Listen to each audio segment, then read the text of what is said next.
Y sí, que esto es el lunes.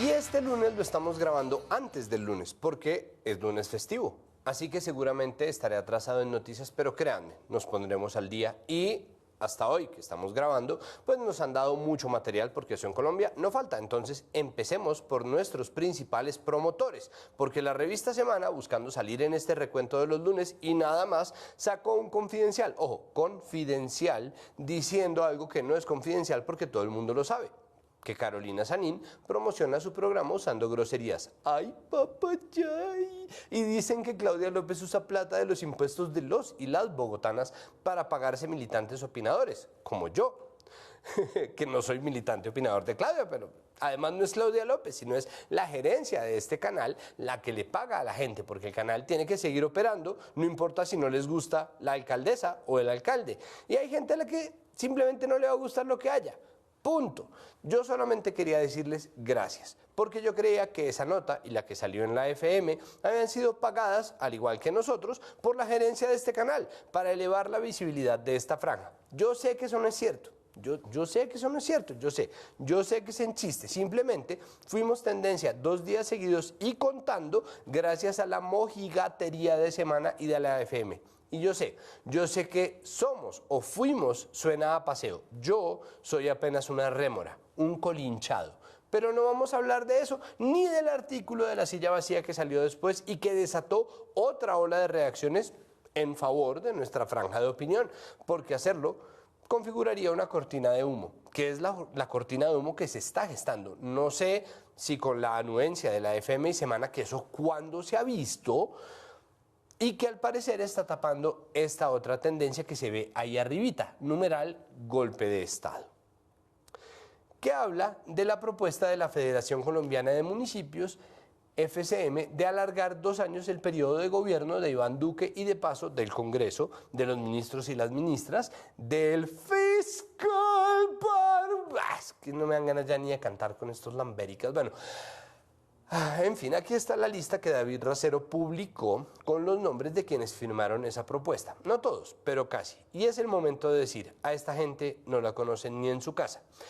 Y está por fuera la bancada del Centro Democrático, lo que quería decir 2 cosas. Primero, que no les interesaba esa reforma en especial. Y segundo, que iban a salir, como ya lo han hecho varias veces en este gobierno, a trancar una propuesta tan impopular como alargar en un 50% el tiempo de un gobierno tan impopular como este, que es muy impopular, para separarse de este gobierno tan impopular y quedar como los salvadores. Y Duque, bien, gracias, diciendo en Barranquilla que la economía naranja ya es una realidad y que va a sacar un segundo libro con Felipe Buitrago. Y yo en este punto, tras ver el video que él presentó, sigo sin entender qué es la economía naranja. Así que de eso tampoco vamos a hablar. Podríamos hablar de lo que anda haciendo la bancada del partido de gobierno ahora sí. No puede ser que mi vida valga menos que la del delincuente. Y no podemos tener un policía a cada ciudadano al lado. Lo lógico y lo que es de sentido común es que podamos tener porte legal de armas, que quien quiera sacar un permiso simplemente es que lleve toda su documentación, que no tenga antecedentes, que tenga todas sus facultades mentales para poder hacerlo y le pague al Estado lo que corresponde. ¿Cuál es el misterio? Así fue siempre. Así fue siempre. Todas sus facultades. A ver, 2 cosas. Primero, nadie en sus cabales, ni siquiera en sus María Fernandas cabales, va a sacar un arma, menos para solucionar un problema de inseguridad. Y menos aún si no tiene antecedentes, porque ¿para qué va a andar uno haciéndoselos? Esta no es una buena medida para mejorar la seguridad. Además, ¿a la seguridad de quién se refieren? Bueno, hay que recordar que la bancada de gobierno es secundada por gente tan pacífica como esta. ¡Promo, no es negocio! ¡No se va a negociar! ¡Promo es lo que hay!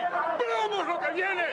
¡Bala es lo que hay! ¡Malditos terroristas! Entonces, no debería ser necesario recordarles, pero aquí va. En Colombia no existe la pena de muerte.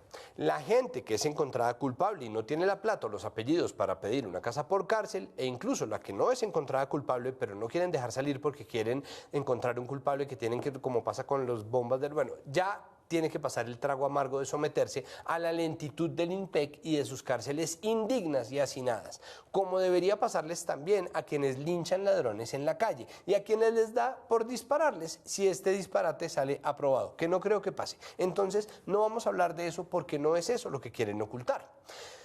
Y en cambio es posible que quieran ocultar medidas impopulares como que dice que el senador Carlos Felipe Mejía, señor del partido, va a ser precandidato presidencial.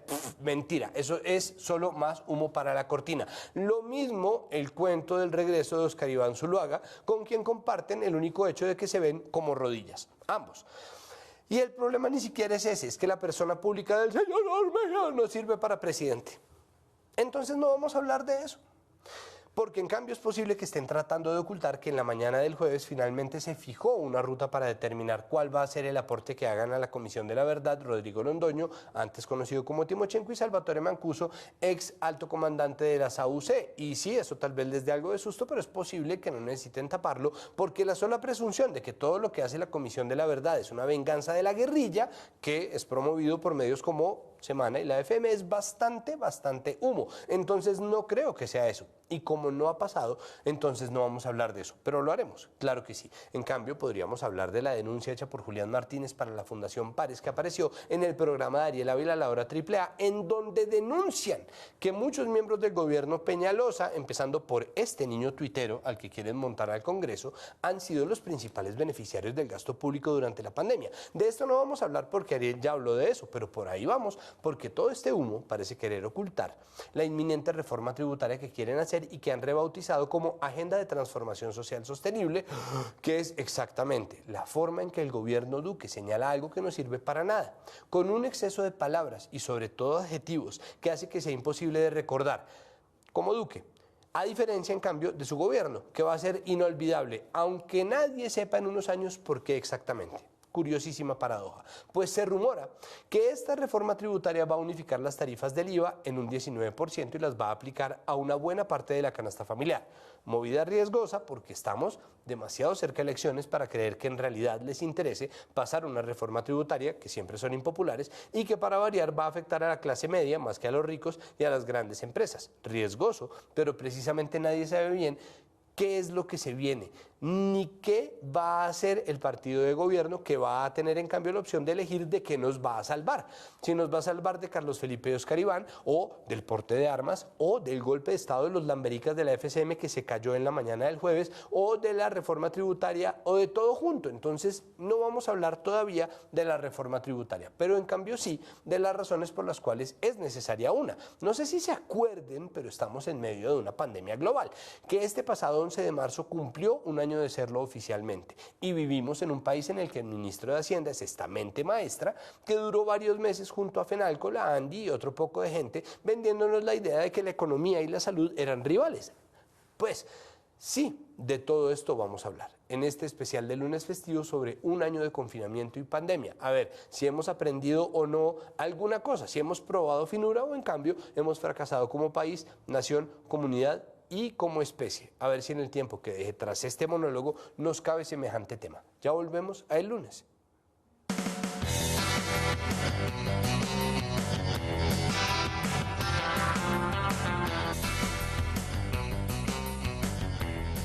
Seguimos en el lunes y efectivamente vamos a hablar de la pandemia en Colombia. Y quisiera, antes de presentar a nuestros invitados, hacer un breve recuento que va desde el 11 de marzo en que Tedros Adhanom Ghebreyesus, director de la OMS, declaró como pandemia la enfermedad de la COVID-19.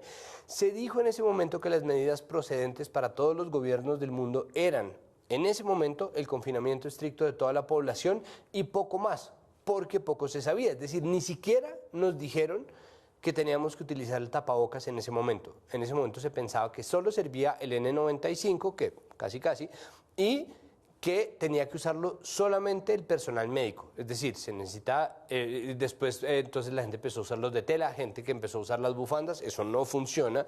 Después dijeron que mejor no de tela, sino solamente quirúrgico de papel. Después dijeron que quirúrgico de papel no nivel 1, sino a partir de nivel 2, y en esas estamos, pero en ese momento no. Y el gobierno nacional, es decir, el gobierno de Iván Duque estuvo contra la medida del confinamiento, asusado en gran parte por los gremios, por la ANDI, por Fenalco, por los comercios, por la economía. Pero Claudia López, alcaldesa de Bogotá, propuso hacer un simulacro ese fin de semana, del viernes 20 al lunes 23 de marzo a las 00:00 horas. Así pasó. Por lo tanto, estamos listos para expedir las normas oficiales y a partir de su expedición obligatorias para realizar un simulacro de cuarentena en la ciudad de Bogotá, en el departamento de Cundinamarca, que regirá de manera pedagógica a partir de la expedición de este decreto. Y desde ese momento empezamos a ver imágenes que eran habituales en todo el mundo. Por ejemplo, la gente haciendo fila en los supermercados y mucha gente tratando de acumular, como diera lugar, rollos de papel higiénico. Esta imagen es un poco más nueva, miren que todos están con tapabocas, qué gente tan responsable. En ese momento vimos a la gente abarrotar los supermercados para sacar enlatados, rollos de papel higiénico. Miren, esa es exactamente la imagen, la gente tratando de llevarse lo que pudiera. Y vimos también otra imagen que nos impactó, que fueron las calles vacías. Las calles vacías de la ciudad, casi nada de carros, muy poca gente, todo el comercio informal, obviamente sufriendo los rigores del hambre. Y desde entonces hemos vivido al borde de la desesperación y de la locura. Como cuando Claudia López, alcaldesa de Bogotá, decretó el pico y género en detrimento de la población trans. Y se le dijo, pero lo decretó para que la policía y los porteros de los edificios y la gente que estaba en los supermercados decretara quién sí y quién no podía pasar como hombre o como mujer. Y después salir a decir que los gordos no podían estar en la calle y los mismos que fueron en algún momento la policía del género se volvieron la policía del peso. Y mientras tanto, una pelea constante con el gobierno nacional y no supimos pues qué sentir cuando Iván Duque, que entre sus estrategias para enfrentar la crisis decidió volverse presentador de televisión, que no es en realidad lo peor es que sea presidente siendo tan buen presentador de televisión, pero sobre todo momentos de distracción como este. Cuéntenos, William, ¿usted cómo narraría ese partido de Colombia contra el COVID-19 y cómo narraría usted ese gol que Colombia le tiene que meter al COVID-19? Entonces, yo voy a devolver esa pregunta para que William aquí nos narre cómo meteríamos ese gol como país, William. Eso, vamos, Willy. Vamos. Procedente de China intenta atacar el COVID con el número 19 en la espalda. Atención que está metiéndose en terreno de Colombia. Ataca por todas las puntas. Parece imparable el COVID. Atención que Colombia se está defendiendo por todas las puntas también. Con solidaridad, con unión. No hay abrazos, no hay besos, pero hay mucho deseo de ganar. No les voy a dar el gusto de terminar de ver ese video. Olvídense. Ustedes saben que es el video en el que William Vinascoche narra un gol que le mete Colombia al coronavirus y lo hace narrando como si el coronavirus fuera un poco un partido contra China. Complicado, compañero. Y complicado también que el gobierno nacional decidiera, a pesar de todo y ya en medio del pico de la pandemia, hacer el día sin IVA, que fue denominado por la prensa internacional como el COVID Friday. Aunque también complicado, ya en diciembre, para empezar nuestro segundo pico, que la alcaldesa López, luego de tomar casi todas las decisiones correctas y necesarias, decidiera hacer este evento navideño en Ciudad Bolívar. Y complicado también que hubo enfrentamientos, como se los estaba contando, de todo tipo. Desacuerdos entre la policía y la gente, entre Claudia López e Iván Duque, entre la ciencia e Iván Duque, entre la ciencia y los medios, entre la ciencia y Manuel Elkin Patarroyo, entre la ciencia y la ciencia, que es simplemente cómo funciona la ciencia, entre el Instituto Nacional de Salud y el Ministerio de Salud, que luego se arregló, entre el Ministerio de Salud y Claudia López, entre los periodistas y los periodistas, entre todas, todos, entre los tuiteros que controlan y los que no, entre los vecinos de quienes trabajan en salud y quienes trabajaban en salud o quienes trabajan en salud, y parece chiste, pero al final parece que no vamos a salir de esto mejores personas. Si salimos en absoluto, porque desde que llegaron las vacunas solamente van puestas 1 millón de ellas. El pico de diciembre a febrero parece que ya rescindió, o al menos está rescindiendo, y parece también que se viene otro, producido en gran parte como el segundo, por la relajación de las medidas tras la baja en las cifras. En fin, un círculo vicioso. Eso, y que no hablamos de los CAIs ardiendo y la policía disparándole a la gente, y no hablamos de la minga y del racismo y del clasismo de la policía dañándole los aguacates al vendedor de aguacates y los trapos rojos en todas las ventanas, y los policías haciéndoles llaves a personas de la tercera edad que no tenían otra opción que salir a vender sus carajadas porque cómo más viven, o de los desalojos en plena pandemia y de la repatriación de la población migrante tan cuestionable. ¿Qué hacer? ¿Qué hacer? ¿Hemos aprendido algo en absoluto? ¿Estamos mejor que cuando empezamos? Vamos a hablar sobre este tema, sobre este primer año de pandemia y confinamiento, con Carolina Corcho, vicepresidenta del Colegio Médico Colombiano, médica y representante, por supuesto, de quienes trabajan en el sector salud, y con Andrés Vecino, epidemiólogo y economista, investigador de la Universidad Johns Hopkins de Maryland. Bienvenidos, doctora Carolina, Andrés, un gusto tenerlos aquí en el lunes. Muchas gracias, Santiago, por esta invitación y un saludo también para Andrés. Santiago, muchas gracias por la invitación y felicitaciones por este nuevo formato de programa. Un saludo también a la doctora. Muchísimas gracias. Lo primero que yo quisiera hablar, doctora Carolina, es de la situación del cuerpo médico en pandemia, antes y ahora. ¿Aprendimos algo en este año? ¿Qué ha hecho falta? ¿Cuál ha sido la evolución de ese diálogo? ¿Con quién dialoga el cuerpo médico? ¿Dialoga con el gobierno? ¿Dialoga con el ministerio? ¿Dialoga con las EPS? ¿Cómo se ha dado esa relación a través de este año? Bueno, Santiago, gracias por la pregunta. Nosotros desde la Federación Médica Colombiana hemos tenido una postura bastante crítica frente no solamente a la situación del cuerpo médico en la pandemia, sino en sí el manejo mismo de la pandemia. Desde el punto de vista del personal de la salud, la primera discusión que tuvimos fue el tema del acceso a los elementos de protección personal para poder hacer las atenciones de la pandemia, que era básico y elemental, asunto que al día de hoy no se ha resuelto. Las últimas encuestas que tenemos arrojan que el 50% de los trabajadores de la salud siguen comprando tapabocas, guantes, asuntos básicos para atender el coronavirus de su propio bolsillo, lo cual es inaceptable. Lo segundo que estábamos planteando son las condiciones laborales precarias del personal de la salud y el personal médico, no solamente para atender la pandemia, sino en general en Colombia. Frente a eso no hubo ninguna respuesta. La única respuesta del gobierno fue entregar un bono, el cual fue bien recibido, pero este bono no fue entregado al 100% de la población médica y del personal que dijeron que iban a entregar, solamente el 40%. Lo otro que hicieron fue desatrasar unos pagos, porque pues en el sector salud, a los médicos, a los trabajadores de la salud, Santiago y Andrés, les pagan cada que las EPS quieran. Aquí hay médicos a los que les deben 10 meses, 8 meses, 11 meses. Eso, digamos, es común. El gobierno se comprometió a desatrasar algunos sueldos y solamente lo hizo con 500 hospitales hasta diciembre del año pasado, cuando en Colombia hay 18.000 clínicas privadas y 900 hospitales públicos. Es decir, todo lo que anunció lo hizo, pero de manera extremadamente limitada y obviamente sin resolver los problemas estructurales y de fondo que pedíamos y los mínimos además que necesitaba el personal de la salud para enfrentar la pandemia. Antes de pasar a hablar con Andrés, doctora Corcho, ¿qué pasó con la reforma a la salud que estaba proponiendo el partido Cambio Radical? Esa reforma a la salud, Santiago, tuvo muchísimas críticas en el Congreso de la República.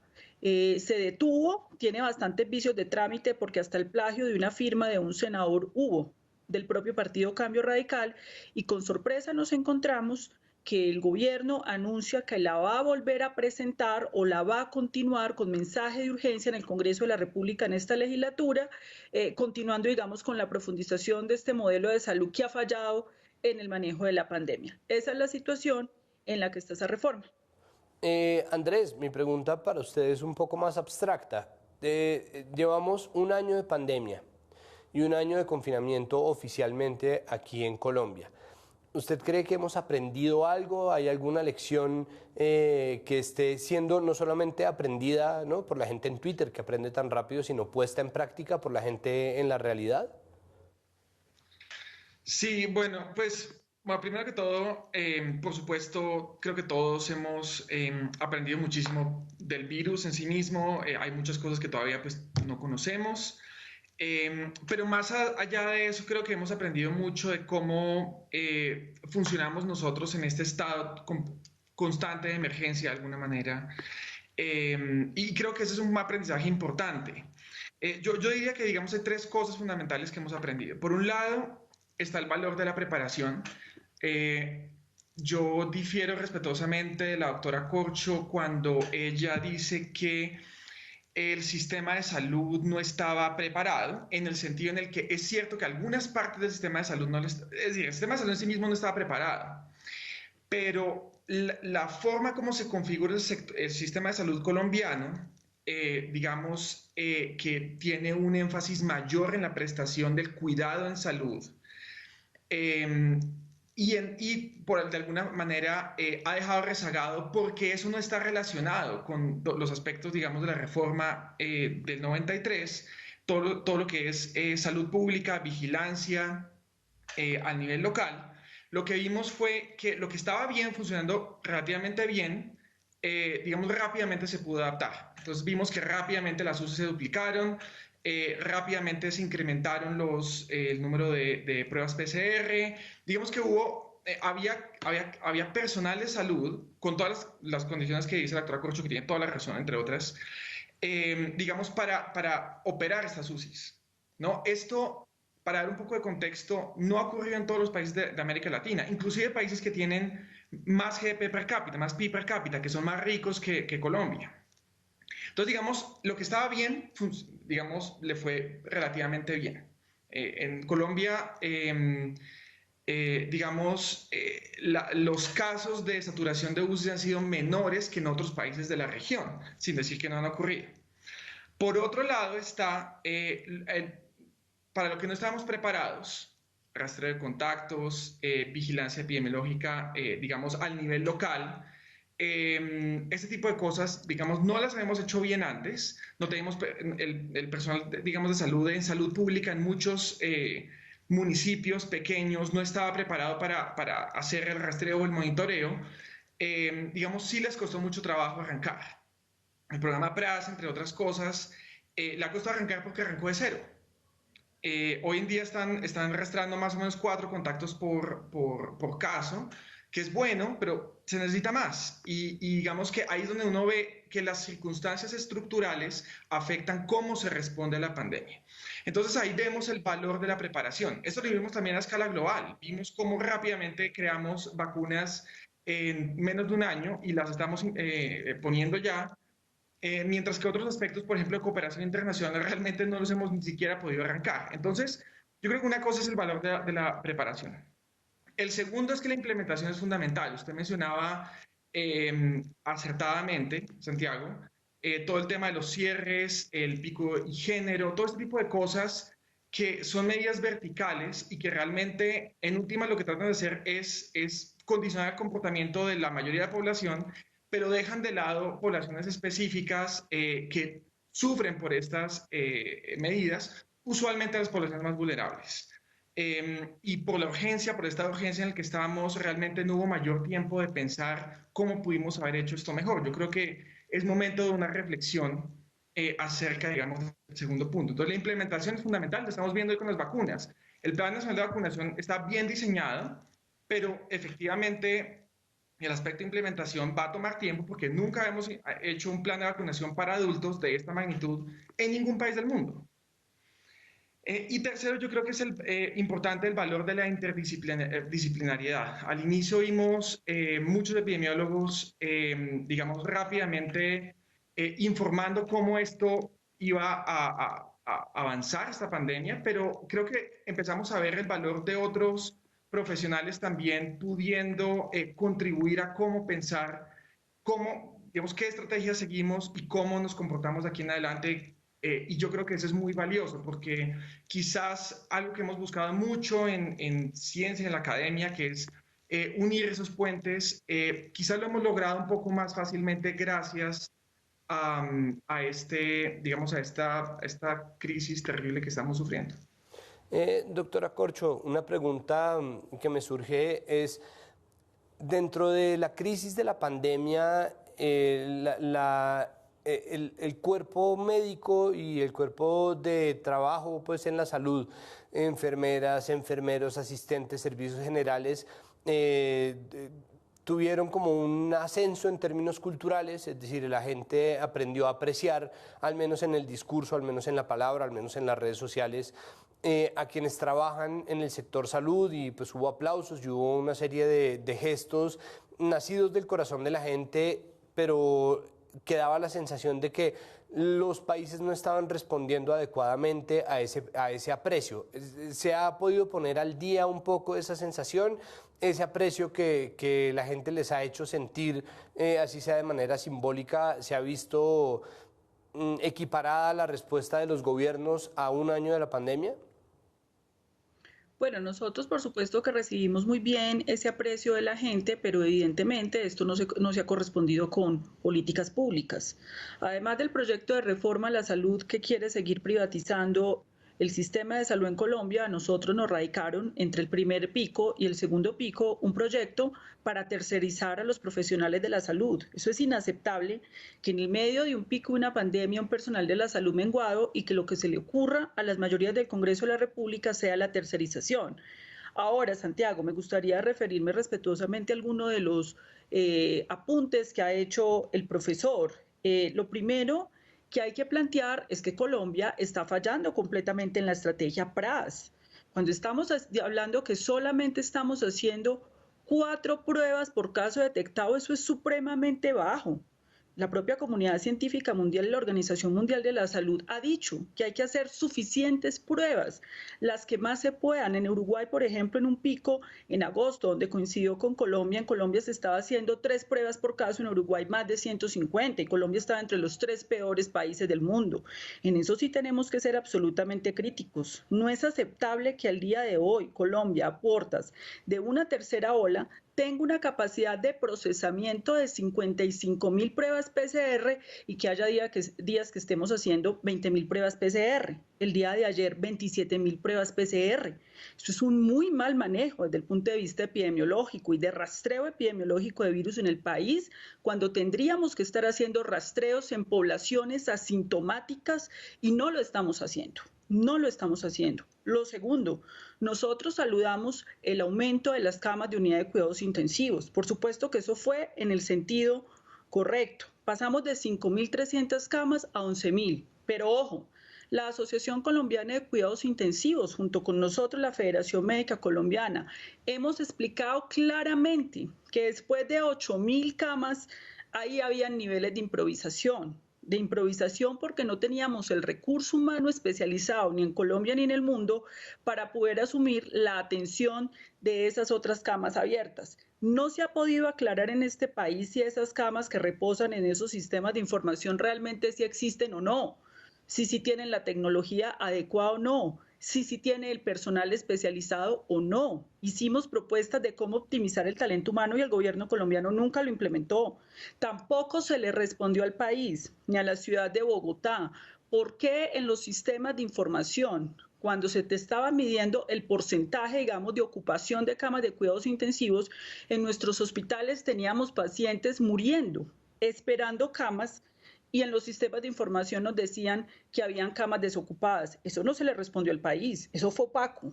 Eso fue opaco y tenemos un registro oficial claro. En la primera ola, solo en la ciudad de Bogotá, pero esto ocurrió en todo el país, aproximadamente 200 pacientes murieron esperando unidades de camas de cuidados intensivos, mientras al país se le decía que el porcentaje de ocupación no estaba al tope y que habían camas desocupadas. Esos son asuntos que no quedaron claros y se tienen que aclarar para enfrentar la tercera ola con transparencia, con claridad y con un sistema de información que sí dé cuenta de la realidad de la disponibilidad de recurso humano, de camas y de tecnología. Andrés. No, bueno, en cuanto al aspecto de transparencia, digamos, estoy de acuerdo, no puedo decir lo contrario, no conozco los detalles específicos que menciona la doctora. Lo que sí puedo decir es que la referencia, y quizás habrá que mirar, pero lo que dije específicamente son 4 contactos por caso, no 4 pruebas por caso. El valor del rastreo no es solamente el de la prueba, sino el de, digamos, que hayan, ya sean las entidades territoriales o las aseguradoras, que hagan, hagan las llamadas específicas y contacten a las personas que estuvieron en contacto cercano con los casos en el país. Entonces, para aclarar ese punto, me refería a contactos, no a pruebas. En cuanto a transparencia, por supuesto, la transparencia siempre es un aspecto importante. yo trataría digamos, de pensar, no ir directamente a pensar en la maleficencia alrededor del problema, sino quizás qué ha pasado, y quizás hay problemas en los sistemas de información que tuvieron que hacerse en forma rápida. Entonces, pues, por supuesto, ese puede ser un tema importante que hay que, digamos, tener en cuenta para la próxima ola, por supuesto. Perfecto, pues yo les quiero agradecer muchísimo esta brevísima, siempre va a ser breve, sobre todo cuando son estos temas complejos, esta breve entrevista. Pues muchísimas gracias, doctora Carolina Corcho. Muchísimas gracias, Santiago. Un saludo al doctor Andrés. Gracias por la invitación a tu espacio. Listo. Y profesor Andrés Vecino, le ruego que se quede conmigo porque después de esta pausa vamos a seguir nuestro especial de lunes festivo hablando de un año de la pandemia, esta vez hablando sobre esa dicotomía que se nos montó, para mí, esta es mi opinión, es falsa, entre la salud y la economía. ¿Qué escogimos? ¿Por qué tuvimos que escoger? Vámonos a una pausa y ya regresamos.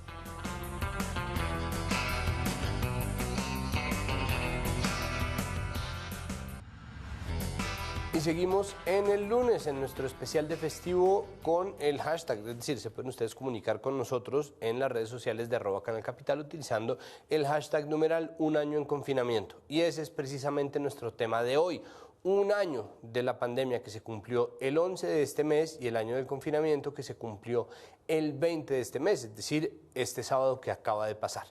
La doctora Carolina Corcho nos decía en el segmento anterior y nos dejaba ciertas palabras claves para entender parte de este debate, ¿no? Se hablaba de la transparencia, se hablaba de la situación laboral del cuerpo médico, que fue la primera línea de choque en lo que muchos estados decidieron abordar como una guerra, y hablaba sobre todos los problemas que trajo consigo la reforma a la salud, en contraste con lo que resultó siendo positivo versus lo que resultó siendo negativo en términos de las medidas de salud pública. Ahora vamos a hablar precisamente de esa dicotomía entre la salud y la economía que hizo que muchas veces el gobierno central se opusiera a la implementación de cuarentenas estrictas, que hizo que los gremios y FENALCO tuvieran una voz cantante todo el tiempo en los medios hablando sobre qué les parecía una u otra medida de salud pública, como si ellos fueran quienes había que, pues, a quienes había que preguntarles. Y por eso nosotros seguimos con Andrés Vecino, epidemiólogo y economista, investigador de la Universidad Johns Hopkins. Y a nuestra conversación se suma Tatiana Andia, investigadora experta en salud pública. Tatiana, buenas noches, bienvenida al lunes. Buenas noches, Santiago, muy honrada de estar en este nuevo formato. Bueno, me gustaría, claro, ustedes dos hacen parte del Club de la Ancheta de Puntos Capitales, pero bueno, esos son ya tiempos pasados, el 2020, que uno creyó que lo había dejado atrás, pero no es tan así. Bueno, el caso es que Tatiana y Andrés, me gustaría que empezáramos hablando precisamente sobre esa separación que se trató de hacer. Me gustaría que me explicaran cada uno a su manera por qué se quiso hacer esta distinción en un comienzo, por qué había un bando que decía tenemos que proteger la salud y había un bando que decía tenemos que proteger la economía. Yo de pronto soy ingenuo y creo que ese abismo ya se salvó, pero ¿por qué existió eso en un comienzo? Tatiana. Pues creo que al principio, bueno, es duro acordarse y ya parece como que nos acostumbramos a vivir con el coronavirus, entonces es difícil recordar, pero en esos momentos de absoluta incertidumbre, cuando realmente además los modelos pues, matemáticos que estaban proyectando cómo podía evolucionar la pandemia sugerían que los escenarios podrían ser muy dramáticos en términos de muerte y número de contagiados si no tomábamos medidas muy estrictas en ese momento, pues creo que eso nos puso como en una disyuntiva que creo que era de pronto hoy en día la vemos como un poco exagerada o tal vez los estimados eran demasiado altos y hoy tenemos más experiencia en cómo tal vez hacer lo que en ese momento llamábamos ya el acordeón de abrir y cerrar la vida, ¿cierto? Pero en ese momento yo sí creo que se planteaba cómo vamos a tener unas tasas de muerte demasiado altas, una decisión que en términos sociales es muy difícil de tomar, o sea, no podemos tomar ese riesgo y por lo tanto necesitamos cerrar de forma muy radical. y creo que es ahí donde se comienza a dar esa dicotomía entre salud y economía, porque los cierres muy radicales pues tuvieron unos efectos bastante importantes en términos económicos, de empleo, de afectaron probablemente más a los más pobres, probablemente no, sabemos que afectaron más a los más pobres y a los más vulnerables y a los informales. Sí creo que esos efectos fueron reales y alimentaron esa dicotomía que estoy de acuerdo, es hasta cierto punto una falsa dicotomía entre salud y economía. Andrés. Sí, no, yo concuerdo con Tatiana en que a mi forma de ver, es una falsa, es un falso dilema porque, digamos, una población sana, y eso hay ejemplos en el mundo que muestran que una población sana es necesaria para poder, digamos, hacer avanzar una economía. Y también al revés, una economía saludable es importante para que un sistema de salud robusto, es una condición necesaria, pero no suficiente, para que un sistema de salud robusto, digamos, pueda cuidar a las personas y, digamos, generar la salud esperada. Entonces, digamos que es un círculo virtuoso y si uno trata de generar esa dicotomía, lo que hace es crear narrativas acerca de estos dos factores, pero realmente están íntimamente relacionados. Yo estoy de acuerdo con Tatiana en que hay un componente de incertidumbre importante, donde no sabíamos si había que tomar decisiones que iban a afectar a unos versus a otros en el corto plazo, y voy a este punto ahora. Lo segundo es que fueron medidas verticales, como mencioné en el segmento anterior, no fueron medidas que fueron, digamos, consultadas porque no había tiempo, tampoco había interés, tampoco se pensaron de pronto, y esas medidas verticales entonces afectaron, por supuesto, a quienes son más vulnerables, como pasa siempre con las medidas verticales. Pero volviendo al punto, yo creo que, al primer punto, yo creo que más que un dilema de economía versus salud, fue un dilema de corto versus largo plazo. Entonces vamos a tomar las decisiones que en el corto plazo nos van a reducir la mortalidad y eso, digamos, lo hicimos. Y yo creo que al día de hoy, un año después, yo creo que seguimos pensando en el corto plazo y la razón es la siguiente. Cuando vamos a abrimos, por ejemplo, digamos, establecimientos de entretenimiento, que por supuesto, si las condiciones epidemiológicas lo permiten, por supuesto debe hacerse, pero no priorizamos un aspecto de la economía en el largo plazo que es fundamental y es la educación de los niños. Entonces, de alguna manera, estamos, como se dice en economía, revelando nuestras preferencias hacia el corto plazo versus el largo plazo, más que revelando nuestras preferencias hacia la salud versus la economía o al revés. Yo creo que es un tema de qué estamos haciendo ahora, pensando en el corto plazo, y después miramos qué hacemos más adelante. El problema es que llevamos un año y no parece haber una luz al final del túnel en cuanto a cuándo es que vamos a tomar esas decisiones, digamos, de largo plazo, que son importantes. Pues ahí hay dos temas que me llaman la atención. El primero que me gustaría abordar es una palabra que un poco creció, ¿no? Que cotizó al alza durante todo este año de pandemia, que es el cuidado. Se habló del cuidado, de la economía del cuidado que se vio desfavorecida, se habló también sobre las necesidades de las personas que tenían que ser suplidas, sobre el hambre, ¿no? Ya hablamos de las imágenes de los trapos rojos puestos como banderas del hambre en las ventanas de muchos barrios de las ciudades de Colombia. Se habló de la escasez y se habló de la economía informal, y entonces, ¿en qué consiste, ¿no? ¿En qué consistiría el cuidado? Y cómo a través de la idea de cuidado, Tatiana, se puede empezar a solucionar esa brecha que todavía existe y esas necesidades que todavía existen, con miras a efectivamente poder salir juntos de esta pandemia en la que todavía nos encontramos y de la cual esperamos una tercera ola en Colombia.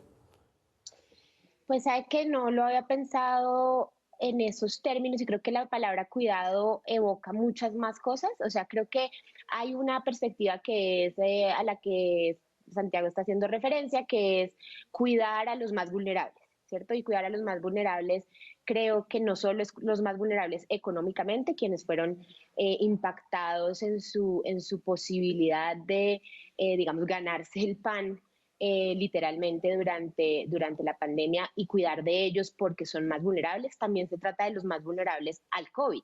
Es cuidar a los adultos mayores más que otras poblaciones que son menos vulnerables y tienen menos probabilidad de muerte al ser infectados por la enfermedad. Y ahorita cuidarlos vacunándolos de primeros. O sea, creo que ahí es toda esa noción de cuidado directamente relacionada, digamos, con las medidas tanto de protección frente a la pandemia como de ahora vacunación y otras medidas. Pero luego creo que hay otra cosa que evoca el cuidado, que creo que es muy importante y se relaciona un poco con lo que decía Andrés, de revelar nuestras preferencias, por ejemplo, acerca de cuánto queremos cuidar a nuestros niños, ¿cierto? Entonces yo creo que lo otro que esta pandemia reveló es como la economía del cuidado, es decir, en quienes recae la mayor parte del trabajo de cuidado, tanto de adultos mayores como niños, que generalmente son mujeres, fueron desproporcionadamente impactadas, ¿cierto? Al igual que los pobres y vulnerables. Y luego, como el cuidado, por ejemplo, de los niños no solo no es remunerado e impactó tremendamente a las mujeres, sino que ahora realmente demostramos que no lo estamos haciendo bien. O sea, que lo rezagamos al hogar, ¿cierto? Se lo asignamos a sus madres, pero no lo estamos haciendo como sociedad, no estamos cuidando a nuestros niños. Una parte que también ha sido cuestión de debate, no solamente en Colombia, sino en todo el mundo, ha sido la cuestión, Andrés, del gasto público. Usted es economista y lo que se ha pedido desde muchos sectores, con los cuales yo concuerdo, y eso obviamente también es importante tenerlo claro, es que el gasto público tiene que aumentar. La perspectiva, por ejemplo, del nuevo presidente de Estados Unidos, Joe Biden, con respecto a la de su antecesor, Donald Trump, es que tiene que hacerse un gasto público mucho mayor, casi que riesgoso, para poder sacar adelante a los sectores más vulnerables, no solamente en términos de salud, sino en términos de economía. El trabajo del Observatorio Fiscal de la Universidad Javeriana reveló a finales del año pasado que el gobierno tenía plata suficiente dentro de lo destinado al tratamiento de la emergencia para haber hecho o implementado una renta básica universal por la cual muchos abogamos y que por supuesto es materia de debate, no pretendo hacerlo estar de acuerdo conmigo, pero digo, ¿cómo evalúa usted el gasto público en Colombia durante este año? ¿Sí fue suficiente? ¿Sí se enfocó en donde tenía que enfocarse? ¿Es verdad que solamente invirtiendo en empresas se activa la economía? ¿Por qué a la gente no se le dio suficiente plata para tener? Que eso sí es evidente, la gente no tuvo plata para gastar. Entonces, ¿qué hacer con la economía y con la plata del Estado? ¿Para qué nos sirve la plata del Estado en un caso como este? Bueno, pues yo creo que ese es un tema, digamos, difícil. Por un lado, por supuesto, había, creo que, digamos, de un lado había preocupaciones acerca de que el país pidiera préstamos que después le fuese difícil, pagar. Creo que esa es una preocupación, es lo que entiendo. Otra preocupación quizás era cómo canalizar esos recursos, pero estoy de acuerdo que, y digamos, volvemos al punto de la implementación que mencioné antes, pero creo que eso sí es un aspecto que probablemente fue insuficiente. El hecho de que la predicción sea que estemos retrocediendo 10 años en términos de pobreza, de reducción de pobreza, muestra que no hicimos quizás lo que teníamos que hacer. Esto está pasando en todo el mundo, pero en un país tan desigual como Colombia, por supuesto, impone una tensión mayor en estos hogares. Yo creo que eso fue un aspecto que quizás fue visto con miopía, fue visto también de nuevo muy en el corto plazo y no se pensó en cómo en el largo plazo esto se podía hacer de mejor manera. Yo creo, con respecto a la renta básica universal, yo lo único que diría es que sí creo que es importante la focalización, independientemente del condicionamiento, pero creo que sí es importante la focalización porque no queremos darle, digamos, estos ingresos a todos, sino dárselos realmente a quienes más lo necesitan, y eso impone un problema adicional en el que el gobierno, por supuesto, ha trabajado, y es tratar de identificar esa población que está en el medio, que antes no recibía subsidios y ahora lo necesita resolver, y eso, pues, por supuesto, lo hace digamos, difícilmente implementable, pero estoy de acuerdo que el esfuerzo fue insuficiente, y también creo que que no es tarde para tratar de empezar a hacerlo, digamos, en este momento. Tatiana, ahí quería terciar.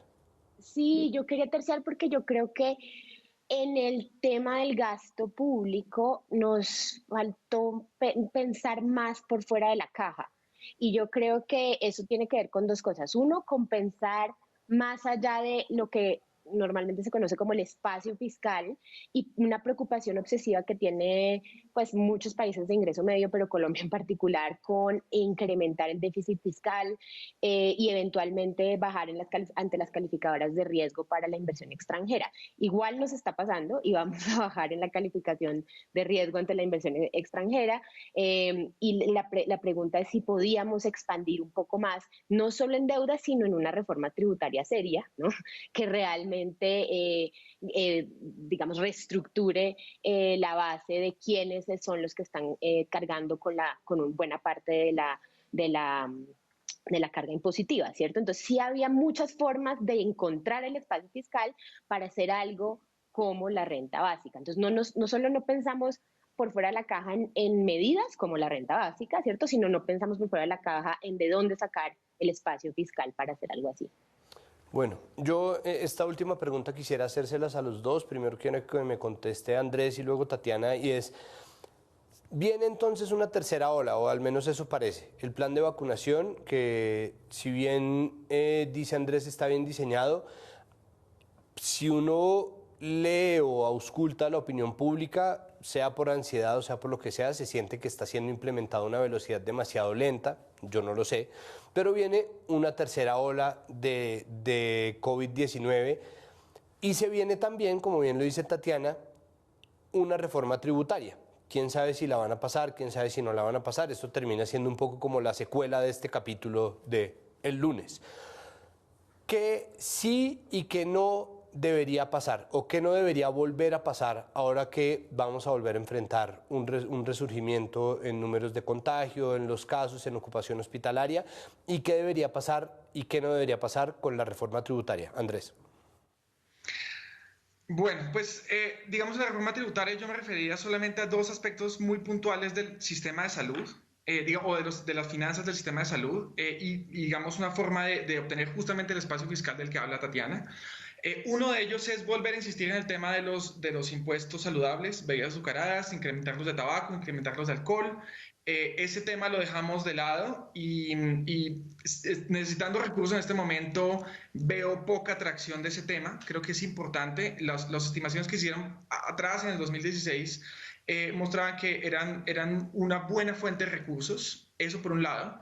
Por otro lado, creo que es una buena oportunidad, una reforma tributaria para vincular los pagos al sistema de salud con los ingresos de las personas. Esa unión la hace una unidad en el Ministerio de Hacienda, que es la unidad para fiscales, pero no necesariamente, digamos, logra una fiscalización total de estos pagos, y creo que eso sí es importante porque en términos de elusión es posible que estemos recibiendo menos recursos de los que deberíamos para el sector salud, y tendremos que pagar por todas esas PCRs que se crearon, por todas esas UCIs que se ampliaron, por nuevo personal de salud, por los pagos a los residentes, una serie de aspectos, las personas que tienen problemas de COVID de largo plazo, entonces, o las personas que se enfermaron de otras causas y que se complicaron por cuenta del COVID, porque, digamos, no acuden a servicios de salud. Entonces, creo que hay dos aspectos ahí fundamentales que hay que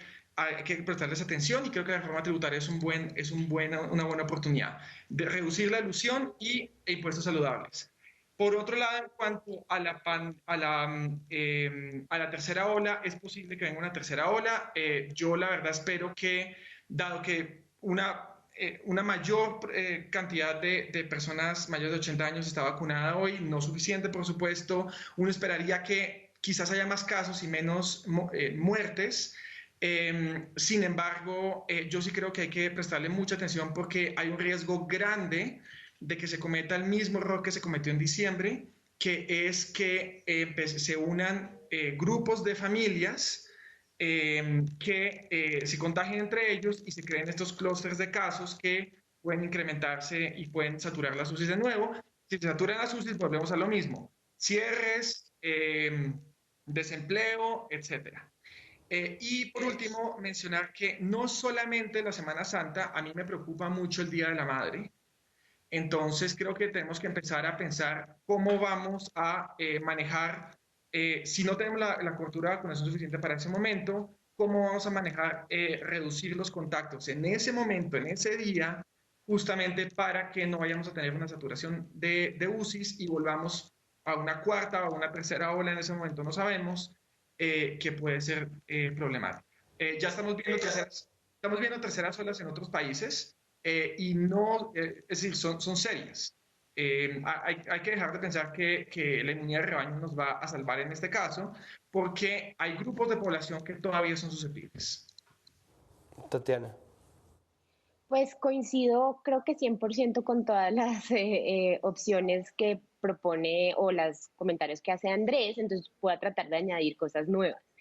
Y entonces, en el tema de la reforma tributaria, diría que además de los impuestos saludables y las otras medidas de las que habla Andrés, yo tendría un único mensaje, que es mayor justicia tributaria, ¿cierto? Y entonces lo que tenemos es una porción de la población, la más rica, que está realmente pasando de agache, llamémosle así, ¿cierto? Y está pasando de agache de varias formas. Una muy obvia es, pues, que su carga impositiva es menor y encuentran muchas formas en paraísos fiscales y otras cosas de evadir impuestos. Pero la otra, incluso dentro del sistema de salud, que es algo que mencionaba Andrés, o sea, el sistema de salud en este momento está en un riesgo financiero increíble porque muchas de las personas que estaban en el régimen contributivo y que perdieron el empleo durante la pandemia, pues no están pudiendo contribuir al sistema de salud, ¿cierto? Entonces, toda esa gente está pasando al régimen subsidiado. Entonces, por más de que hagamos, digamos, mayor vigilancia y etcétera, y logremos que las contribuciones se correspondan con el ingreso, probablemente los recursos van a ser deficitarios.